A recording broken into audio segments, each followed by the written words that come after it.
ઉમેદવારોને તોડવાના કોંગ્રેસના આરોપ સામે ભાજપે વળતો પ્રહાર કર્યો છે। ભાજપ પ્રવક્તા ડોક્ટર અનિલ પટેલે કોંગ્રેસના તમામ આરોપોને નકારી કાઢ્યા છે। કોંગ્રેસને ચૂંટણી લડવા માટે ઉમેદવાર નથી મળતા તેમ જણાવ્યું।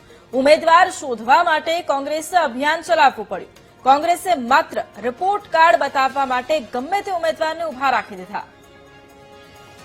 વાસ્તવમાં કોંગ્રેસના ઉમેદવારો જડતા નથી। કોંગ્રેસ પાસે સ્થાનિક સ્વરાજ્યની ચૂંટણીમાં લડાવવા માટેના પૂરતા કાર્યકર્તા જ નથી। એટલે એક સમયે કોંગ્રેસે ઉમેદવારી પત્રો ભરવાની તારીખ પહેલા ઉમેદવાર શોધો અભિયાન ચલાવ્યું અને ક્યુઆર કોડ દ્વારા ઉમેદવાર મેળવવા પ્રયત્ન કર્યો। હવે જ્યારે ક્યુઆર કોડ દ્વારા પણ ઉમેદવારો મળ્યા નહીં, કારણ કે ગુજરાતની પ્રજા એ વિકાસમાં શ્રદ્ધા ધરાવે છે અને વિકાસની રાજનીતિ સાથે જોડાયેલી છે। એટલે કોંગ્રેસે કોઈને બી પકડીને, કારણ કે એમને દિલ્હીમાં તો એમનું રિપોર્ટ કાર્ડ બતાવવાનું છે, એટલે રિપોર્ટ કાર્ડ માટે કોઈને પણ એમણે ઉમેદવારો બનાવી દીધા હશે એવું મને લાગે છે।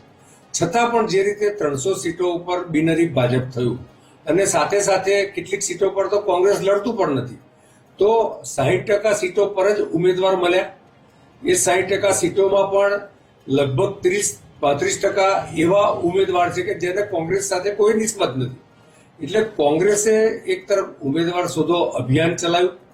હવે કોંગ્રેસ ઉમેદવાર સંતાડો અભિયાન ચલાવી રહ્યું છે।